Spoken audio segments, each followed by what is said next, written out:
Okay, it's going. This will be an adventure, but it's going. You mute yours.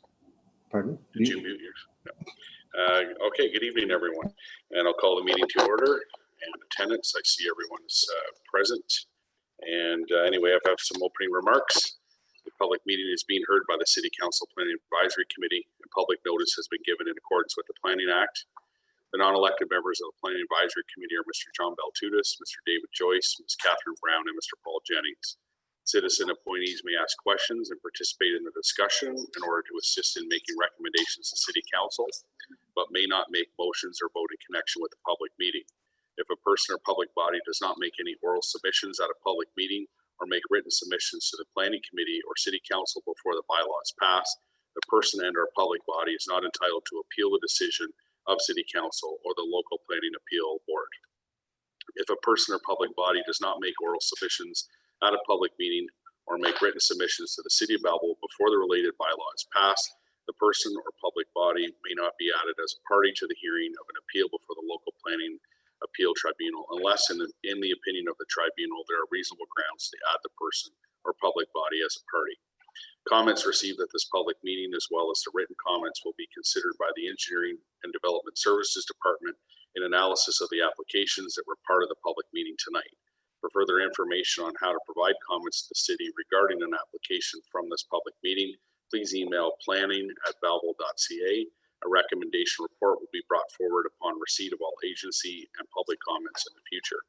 Any persons wishing to be advised of the Balboa Planning Advisory Committee's recommendations with respect to today's applications are requested to provide their name and address as well as the application which they have an interest in writing to the City of Balboa. Any disclosure of pecuniary interests? Councillor Sanderson.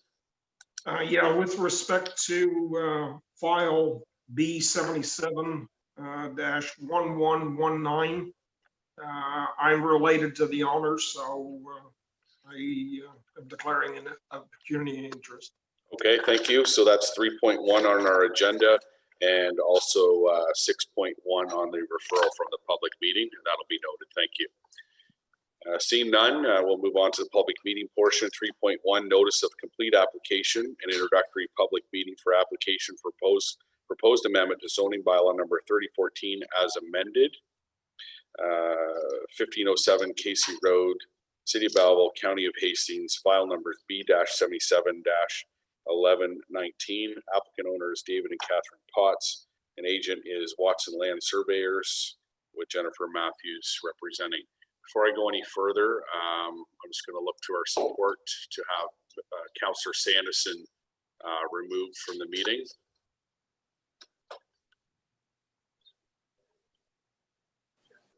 Councillor Sanderson, can you put him in the waiting room?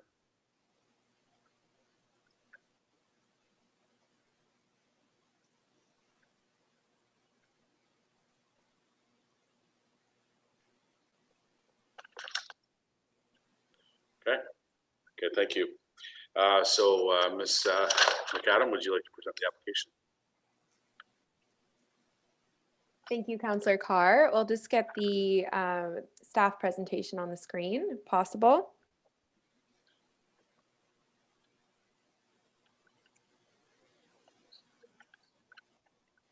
Okay.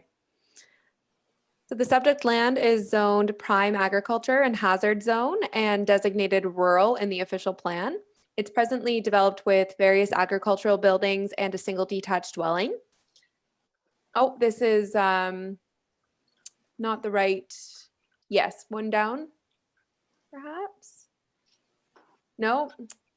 Oh, shoot, this is the staff presentation from last meeting. Do you have the one for October 5th?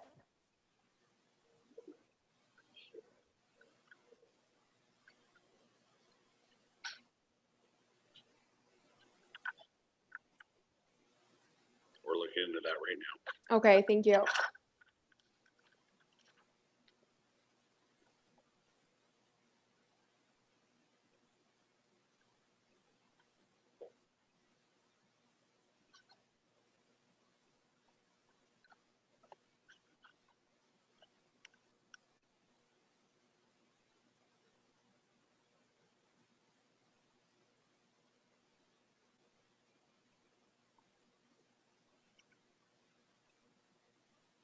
There we go.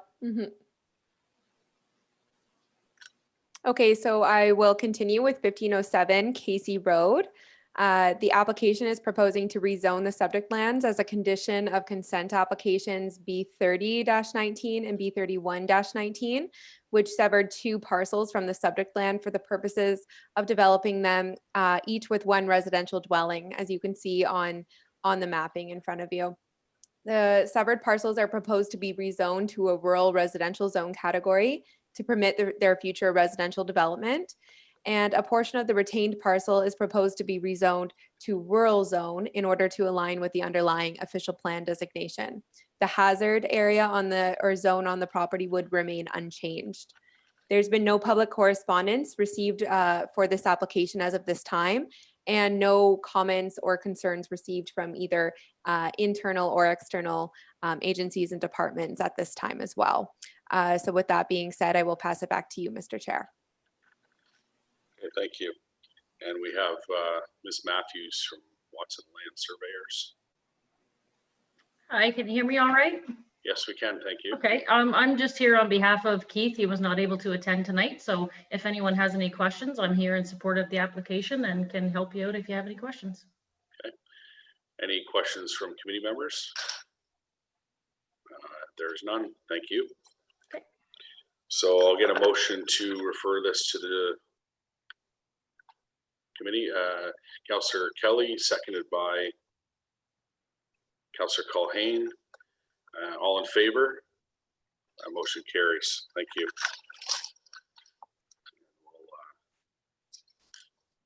We'll have Councillor Sanderson back in.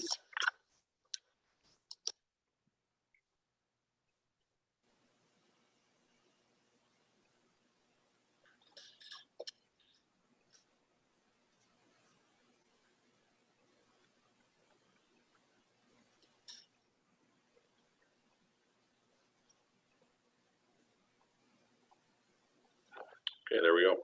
So 3.2, notice of complete application and introductory public meeting for application for proposed amendment to zoning bylaw number 10245 as amended, 193 North Park Street, City of Balboa, County of Hastings.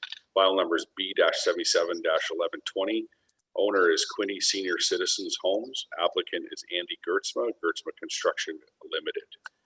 And Ms. McAdam, if you can present the application, please. Thank you, Mr. Chair. The subject land is zoned residential 6 density with special provisions and is designated residential land use in the official plan. It's currently developed with a 2-story, 30-unit seniors building at this time. The applicant is proposing to amend the existing zone category to permit a 4-story, 54-unit building addition on the west side of the existing building, as you can see in the attached renderings here.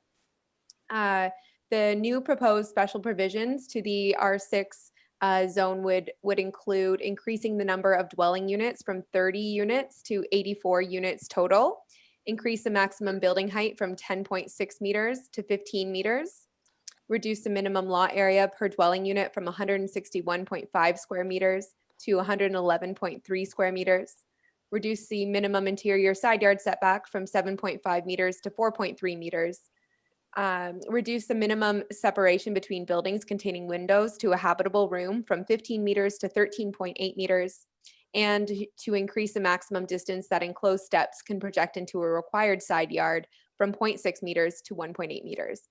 The proposed density of the development is 89.8 units per hectare, which is considered high density in the residential development for the official plan. And there's proposed to be 63 parking spaces, which also complies with the existing zoning. As of this time, the city has received 1 correspondence item from the public regarding the application, which will be addressed and included in the future recommendation report. We've also received just some requests from information from internal departments. However, no comments or concerns have been received from either internal or external departments or agencies at this time. I'll pass it back to you, Mr. Chair. Okay, thank you. And we have Theo Brunsting and Ralph Vandenberg to speak on the application, and also Spencer Hutchison is there as well. We'll get them into the meeting.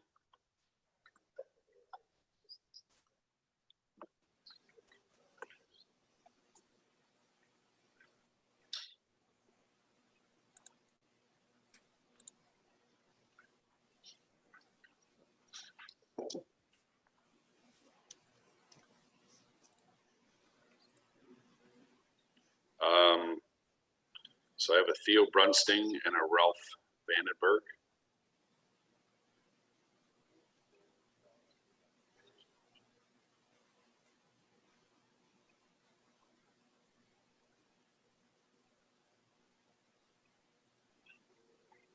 Okay, Mr. Vandenberg, you've joined the meeting. Your audio is currently muted. I think I'm here now. Yes, you are. There we go.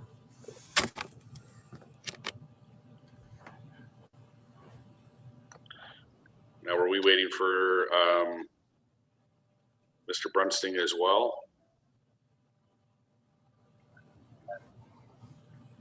Okay, we don't have him as an attendee.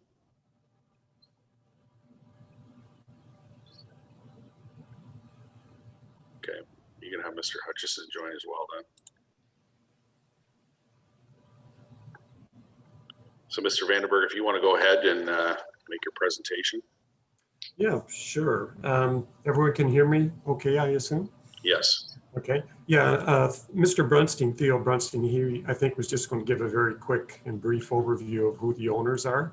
And basically, it's a not-for-profit corporation that constructed the first 30-unit building that's on site right now about 30 years ago. And it's been a seniors apartment building that's been thriving and doing very well for a large, for that long period of time. And now they're at the point where they'd like to make more use of this large property that they have to provide more seniors accommodation there. Again, not for profit. So if I did prepare some slides, could we have those somehow on the screen? Yeah, we'll get those on. We don't have Mr. Brunsting here as a participant. He's not logged in, so we'll just proceed with your presentation. Yeah, I think what you have on the screen now is Mr. Brunsting's note. He was just talking about the need for housing that's well known, I think, in Belleville. He's given some figures to back that up. I was focusing more on the built form and the context. Okay, we're looking for that presentation right now.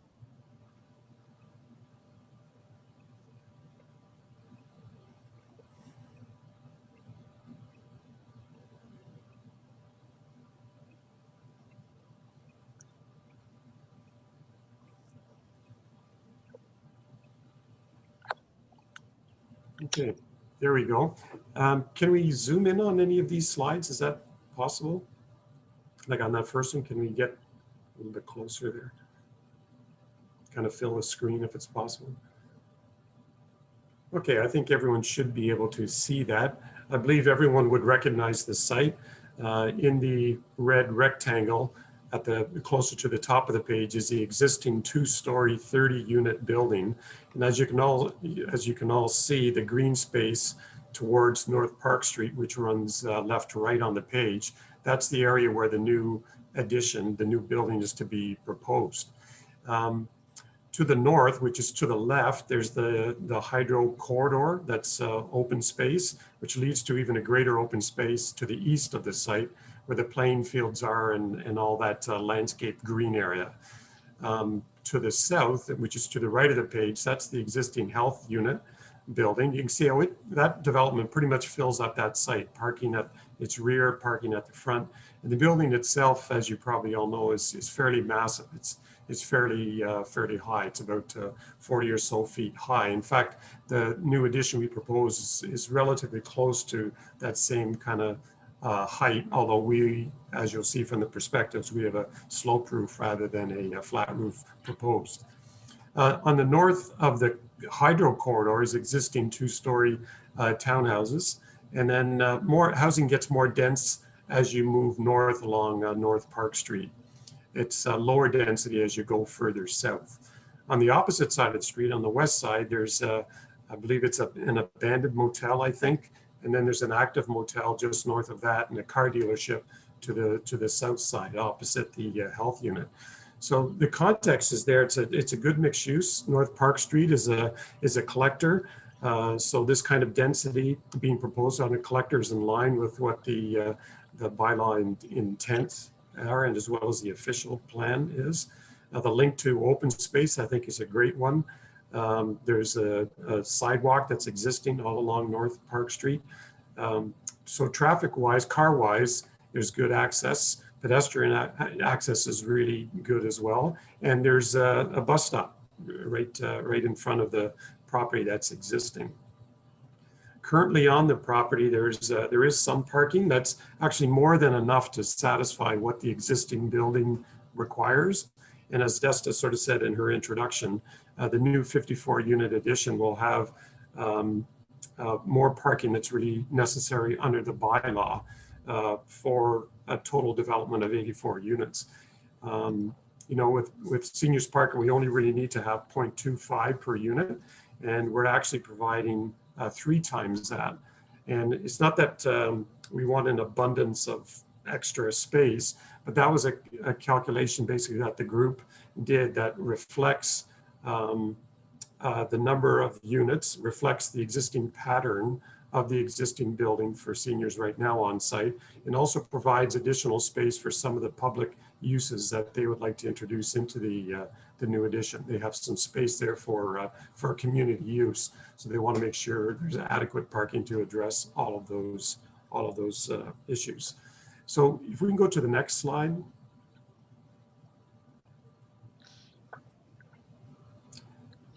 So that's a 3-dimensional view, sort of up in the air if we're on North Park Street looking southeast, I guess. So you can see to the left is the existing 2-story red brick sloped roof seniors apartment building. And then beside that, then in the center of the screen is a new 4-story seniors apartment building. In the back is the health unit. So you can sort of see how the relative height and massing is not incompatible with what's there. We're keeping the existing entrance off North Park Street where it is currently. So we have a nice, you know, it's not straight raceway into the back of the property, but it has a bit of subtlety to its shape. All the units have balconies that look out, spread around the building. And in another slide, you'll see that there's lots of landscaping space, including courtyards in the back. You can see the sidewalk that connects all along the front of the building, the front entrances, the drop-off areas, as well as it connects to the right to North Park Street, even winds around the back of the building. If we can go to the next slide, please.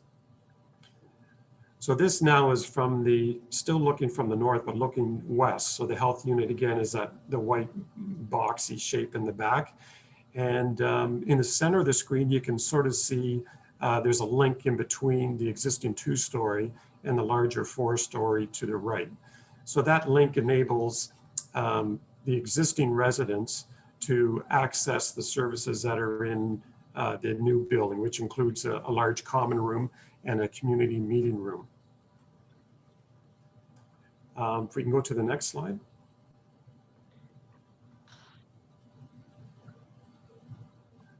So this now obviously is a view from the south looking north, and there you'll see the courtyard that I referred to a little bit earlier.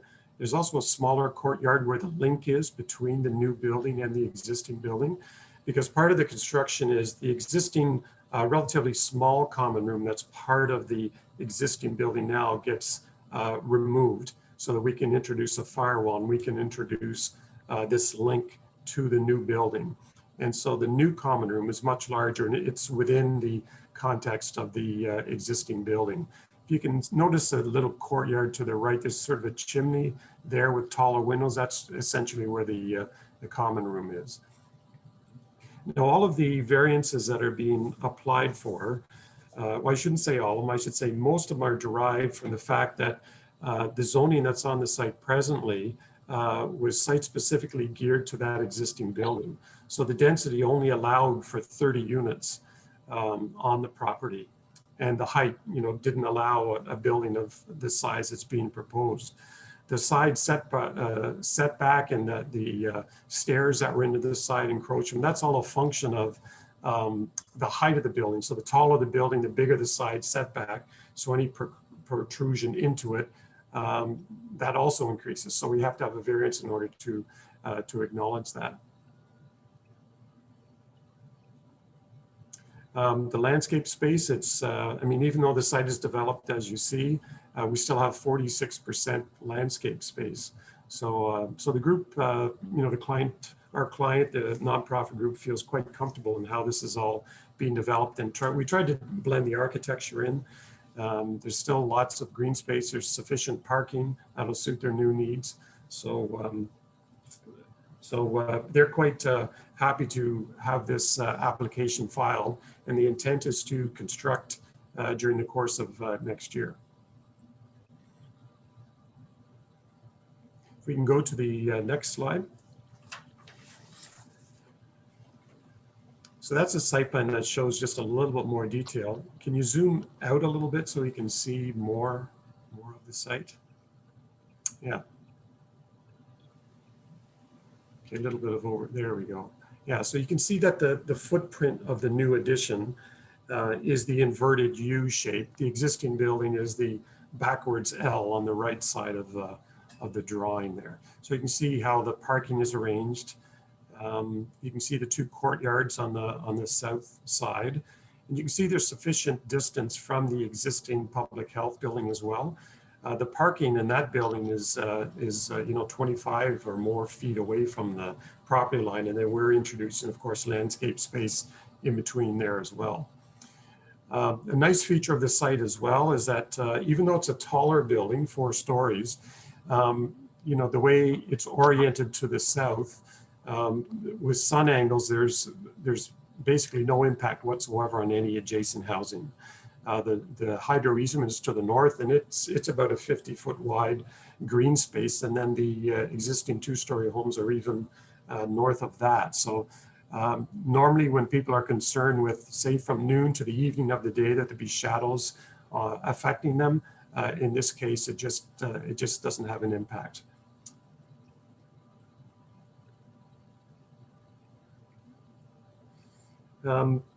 I think that pretty much covers most of the issues we did want to raise. Yeah, so if there's any questions about the specific 6 requirements for the amendment to the bylaw, then we're happy to take those questions. But like I mentioned, most of them are derived just because the site itself was specifically done for the 30-unit project. And the initial nonprofit board, in its wisdom back in the day, it located that building at the very back of the site that would permit a development such as we're looking at now to be constructed in the front and do it with sufficient parking and landscaping space and everything else. Thank you. Okay. Any questions from any committee members? No, I see none. Okay, can I get a motion to refer that to the Plan Advisory Committee meeting? Councillor Culhane, seconded by Councillor Sanderson. Any questions or comments? Seeing none, all in favor? That's carried.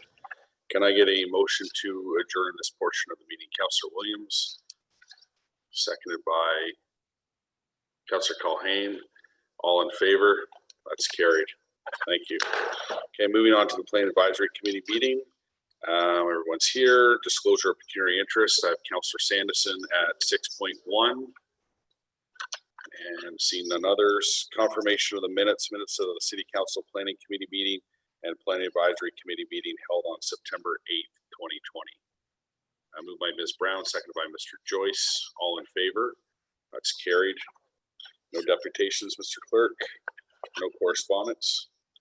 And moving on to referrals from the public meeting. And I'll have Councillor Sanderson go into the waiting room.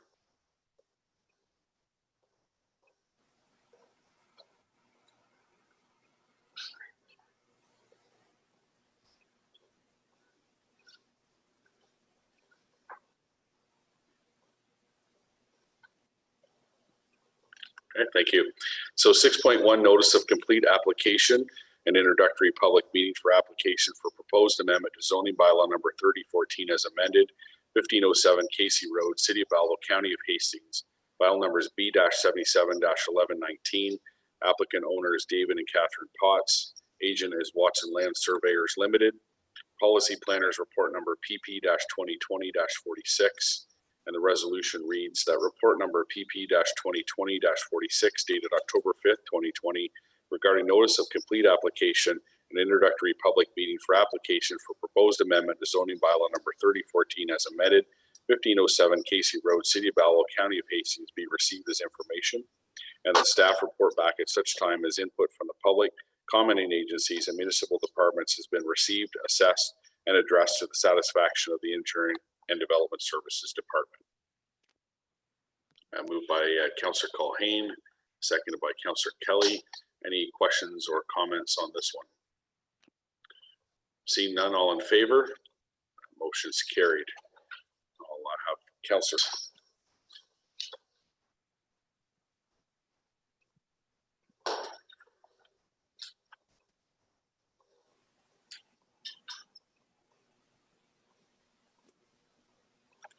Okay, moving on to 6.2, notice of complete application and introductory public meeting for application for proposed amendment to zoning bylaw number 10245 is amended, 193 North Park Street, City of Balboa, County of Hastings, file numbers B-77-1120. Owner is Quinny Senior Citizens Homes. Applicant is Andy Gertzma, Gertzma Construction Limited. Principal planners report number PP-2020-47 refers, and the resolution reads that report number PP-2020-47 dated October 5th, 2020 regarding notice of complete application and introductory public meeting for application for proposed amendment to zoning bylaw number 10245 as amended, 193 North Park Street, City of Balboa, County of Hastings be received as information, and that staff report back at such time as input from the public, commenting agencies, and municipal departments has been received, assessed, and addressed to the satisfaction of the Engineering and Development Services Department. Moved by Mr. Jennings, seconded by Mr. Joyce. Any questions or comments? Ms. Brown. In reading the addendum report from RFA, it notes that the original requirements here were capped at the owner's request back 35 years ago. Is that, I guess the question to Director Ashton, but through you, Mr. Chair, is it typical to set those caps based on what the applicant asks for, albeit that it was 30 years ago, and then have to come back and change those caps in order to facilitate the growth? Okay, Mr. Ashton.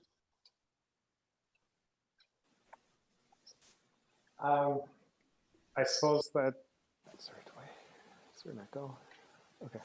So I guess that sorry, I'm hearing a bit of an echo, so it's difficult for me to speak. So I suppose that some of the, sometimes if there's an application, my guess is maybe the owner at the time or the proponent thought that maybe 30 units back 35 years ago was pushing the envelope of how many units should be allowed on the site, or perhaps there was some opposition, so the owner agreed to that at that time. So I think it would be my sort of guess that conditions change over time, over 30 or 35 years. And so that's the only sort of, if I was supposing that might be the reason why, but we wouldn't probably have files on the exact reason why it was done that way that long ago, but I'm kind of guessing that it might have had to deal with either opposition, or sometimes people volunteer to sort of be capped so that if neighbors are sort of might get, they're afraid that neighbors would get upset if they thought they could do too many units, but that's just a guess. So Councillor Carr, if I may ask a follow-up question. Sure. With the changes that are being recommended in this zoning application, that would not result in additional caps that may have to be revisited at some point in the future?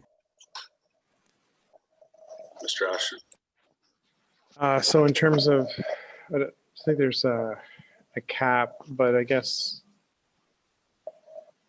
there's not a cap proposed, but I guess there is. Oh, I think I can put my headphones back on again now. So there's not a cap that's being proposed, but I think when you talk about land development, there is a cap by how much landscape open space that you have to provide based upon how much parking space. So I would think that the site itself currently is pretty much maxed out. Never say never, but my guess is that's probably the fullest that it can develop is how it is right now. Okay, you're good with that, Ms. Brown? Yep, okay. Any other questions or comments? See none, all in favor? Motion carries. Moving on to reports, 7.1 recommendation report for proposed amendment to zoning bylaw number 10245 as amended, 81 South George Street, City of Balboa, County of Hastings, file numbers B-77-1118. Applicant owner is Tilbro Property Management, Paul Tilley, and agent is Watson Land Surveyors. Principal planners report number PP-2020-48 refers. The resolution is that the Planning Advisory Committee recommends the following to City Council. That application B-77-1118 to amend the City of Balboa zoning bylaw number 10245 as amended for 81 South George Street, City of Balboa be approved as follows. That zoning bylaw number 10245 as amended be amended by rezoning the subject land from residential second density R21 zone to residential third density R3 zone. I need somebody to move that, please. Councillor Culhane and Mr. Baltutis. Any questions or comments? Seeing none, all in favor? That motion carries. Moving on to information items, the official plan and zoning bylaw amendment monitoring report to October 5th, 2020. I need a motion to receive that. Mr. Joyce and Councillor Sanderson, any questions on anything there? See none, all in favor? Motion carries. Anything under general business? Seeing none, I just wanted to comment that the draft official plan and the draft community improvement plan are both available on the City of Balboa's website for review and comment. And I don't see anything else. I need a motion. Oh, sorry, I got closing remarks. Planning Advisory Committee's applicable decisions will be forwarded to City Council for consideration, forming part of the agenda for the City Council meeting to be held at a future date. And with that, I need a motion to adjourn. Mr. Baltutis, Councillor Kelly, all in favor?